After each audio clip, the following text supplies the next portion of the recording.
Hello students, today we will start our new chapter in Geography, chapter 4th, Air. So let's start with the chapter. Our earth is surrounded by a huge blanket of air called atmosphere. हमारे अर्थ के चारों ओर एक blanket है, एक layer है जिसे हम atmosphere कहते हैं. All living beings on this earth depend on the atmosphere for their survival. और जितने भी लिविंग बींग्स हैं अपने सर्वाइवल के लिए, अपने जीने के लिए इसी एटमॉस्फेयर पे डिपेंडेंट है. It provides us the air we breathe and protect us from the harmful effect of the sun's rays. Without this blanket of protection, we would be baked alive by the heat of the sun during day and get frozen during night. अगर हमारे अर्थ के चारों ओर से ये blanket ना हो, atmosphere ना हो, तो सन की जो हार्मफुल अल्ट्रावायलेट रेज होती हैं उससे जो पूरी अर्थ है और जो लिविंग ऑर्गेनिजम्स हैं वो सारे के सारे जल जाएंगे. So it is this mass of air that has made the temperature on the earth livable. तो यानी ये जो एटमॉस्फेयर है, ये जो लेयर होता है, इस लेयर की हेल्प से अर्थ के ऊपर जो टेम्परेचर है ह्यूमन बीइंग के सर्वाइवल के लिए वो हो पा रहा है. Now our next topic is composition of the atmosphere. As you can see easily with this figure that how the presence of different types of gases in our atmosphere.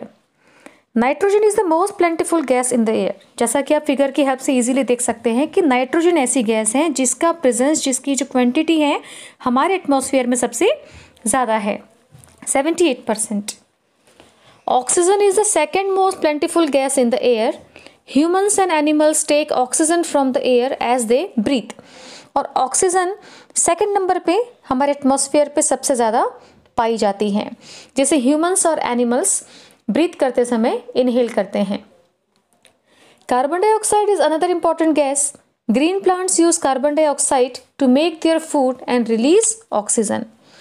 Carbon dioxide एक ऐसी gas है जिसका use plants अपने food making के process में करते हैं और इन रिटर्न वो ऑक्सीजन को एटमॉस्फेयर में रिलीज करते हैं. तो इस तरीके से हमारे एटमॉस्फेयर में ह्यूमन बीइंग्स और प्लांट्स के थ्रू एक बैलेंस बना रहता है. However, the balance is upset by burning of fuels such as coal and oil. They add billions of tons of carbon dioxide into the atmosphere each year. आप इस figure के through easily समझ सकते हैं. One side आपका natural green house effect दिया है and the other side is human enhanced green house effect. Now what is green house effect? Green house effect होता क्या है? आप इस पिक में देख सकते हैं कि हमारे अर्थ के ऊपर डिफरेंट लेयर्स होती हैं और इन डिफरेंट लेयर्स में जो सन की रेज हैं हमारे अर्थ तक पहुंचती हैं. आप इसे नेचुरल ग्रीन हाउस इफेक्ट वाले कॉलम में देखेंगे. तो जो ये सोलर रेडिएशन होता है ये हमारे अर्थ पे जब रिफ्लेक्ट करता है तो वापस रिटर्न हमारे एटमॉस्फेयर में जाता है जहाँ री रेडिएटेड हीट, तो इन लेयर्स में, इन ओजोन्स लेयर और जो बाकी लेयर्स हैं उसमें टकराने के बाद कुछ हीट अर्थ में वापस आ जाती है और ज़्यादातर जो हीट होती है वो स्पेस में चली जाती है, क्योंकि इस तरीके से एक बैलेंस बना रहता है, चाहे वो ह्यूमन बीइंग्स हो चाहे वो प्लांट्स हो उनके बीच में. लेकिन प्रेजेंट टाइम में जो हम फैक्ट्रीज़ का जो धुआं है, जो हम ज़्यादा फ्यूल को जला रहे हैं, ये कार्बन डाइऑक्साइड पॉल्यूशन की वजह से जो हमारे एटमॉस्फेयर में जो कार्बन डाइऑक्साइड की जो क्वांटिटी है वो डे बाय डे बहुत ज़्यादा इंक्रीज़ हो रही है, जिसकी वजह से जो हीट वापस स्पेस में जाती हैं वो जा नहीं पा रही है और कार्बन डाइऑक्साइड की वजह से जो अर्थ का टेम्परेचर है डे बाय डे क्या हो रहा है, बहुत ज़्यादा बढ़ता चला जा रहा है, जिसकी वजह से जो ग्रीन हाउस नेचुरल इफेक्ट है वो ग्लोबल वार्मिंग में कन्वर्ट हो रहा है. अर्थ का टेम्परेचर बढ़ने से क्या होगा कि जो हमारे ग्लेशियर्स होते हैं, पहाड़ों में जो बड़े बड़े हिमखंड होते हैं वो धीरे धीरे पिघलना शुरू हो रहे हैं और पिघलने की वजह से जो पानी का लेवल है, जो सी लेवल है वो बढ़ता जा रहा है. हमारे एटमॉस्फेयर में जो मेनली ग्रीन हाउस गैसेस होती हैं वो होती हैं ozone, methane, nitrous oxide, chlorofluorocarbon, carbon dioxide and water vapour. इसको याद करने के लिए एक ट्रिक है जिसे आप इसमें इजीली सीख सकते हैं. ओ मीना कल काजल लगाना. ओ से ओजोन, मीना के मी से मीथेन, ना से नाइट्रस ऑक्साइड, कल से क्लोरोफ्लोरोकार्बन, काजल, काजल के का से कार्बन डाइऑक्साइड एंड जल से वाटर वेपर. लगाना का यहाँ पे कोई सेंस नहीं है, लगाना इसको पर्टिकुलर ट्रिक को याद करने के लिए है. Our next topic is structure of the atmosphere. आप इस फिगर में इजीली देख सकते हैं कि हमारे एटमॉस्फेयर की बहुत सारी लेयर्स होती हैं जो कि 5 पार्ट्स में डिवाइड हैं. Troposphere, second one is stratosphere, third one is mesosphere, fourth one is thermosphere, and the last one is exosphere. Now the first one is troposphere. This layer is the most important layer of the atmosphere. जो आपकी layer होती है इसमें जितने भी weather phenomena होते हैं, weather से रिलेटेड जो भी चीज़ें हैं जैसे रेनफॉल है, फॉग है, हेल स्टॉर्म्स, सभी इसी लेयर में होती हैं. Second one is stratosphere. One important feature of stratosphere is that it contains a layer of ozone gas. जो stratosphere होता है इसी में आपकी ओजोन लेयर भी पाई जाती है. We have just learned how it protect us from the harmful effect of the sun rays. अभी इस वीडियो की स्टार्टिंग में मैंने आपको बताया कि ओजोन लेयर की वजह से सन की जो हार्मफुल अल्ट्रा वायलेट जो आपकी रेज होती हैं उससे ये लेयर हमें प्रोटेक्ट करती हैं. Now the third one is mesosphere. This is the third layer of the atmosphere. It lies above the stratosphere. और जो इसका एक्सटेंड है वो 80 किलोमीटर तक होता है. And the fourth one is thermosphere.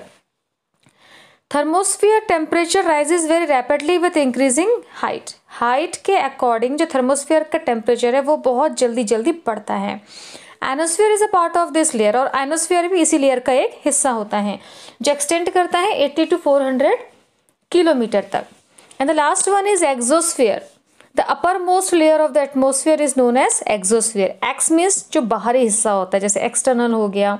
इस तरीके से जो ये जो लेयर होती है आपकी इसमें जो एयर की जो लेयर है वो काफ़ी थिन होती है जिसमें लाइट गैसेस होती हैं जैसे आपको हीलियम है, हाइड्रोजन है जो कि स्पेस में बाहर फैली रहती हैं. तो ये आपकी एटमॉस्फेयर की 5 लेयर्स हैं और इन 5 लेयर्स को इनके सीक्वेंस में याद करने के लिए भी एक ट्रिक है क्योंकि आपके एग्जाम में कई बार क्वेश्चंस आ जाते हैं कि which one is the second layer of the atmosphere, third one और द लास्ट वन, इस तरीके से. जैसा कि सेंटेंस में दिया है trust me in the exam. Trust की TR से ट्रोपोस्फियर एंड ST से स्ट्रेटोस्फियर, मी से मेसोस्फियर, इन आपका ब्लैंक रहेगा, द से थर्मोस्फियर एंड एग्जाम से एक्सोस्फियर. तो इस तरीके से आप एटमॉस्फेयर का जो स्ट्रक्चर है जो लेयर्स है उनको इजीली उनके सीक्वेंस में याद कर सकते हैं. So students, we have cleared our 2 topics in this video, composition of the atmosphere and the second one is structure of the atmosphere. तो आपका आज का होमवर्क है कि आपको व्हाट इज़ ग्लोबल वार्मिंग का आंसर वीडियो की हेल्प से लिखना है और जो ग्रीन हाउस गैसेस का जो डायग्राम आपको इसमें दिया गया है उसको एज इट इज़ आपको लेबल करके अपनी फेयर नोटबुक में बनाना है. और आपको 2 ट्रिक्स दी गई हैं एटमॉस्फेयर की लेयर्स को याद करने के लिए और ग्रीन हाउसेस गैसेस के नेम्स को याद करने के लिए. उन्हें भी आपको अपनी फेयर नोटबुक में लिखना है. Thanks for watching.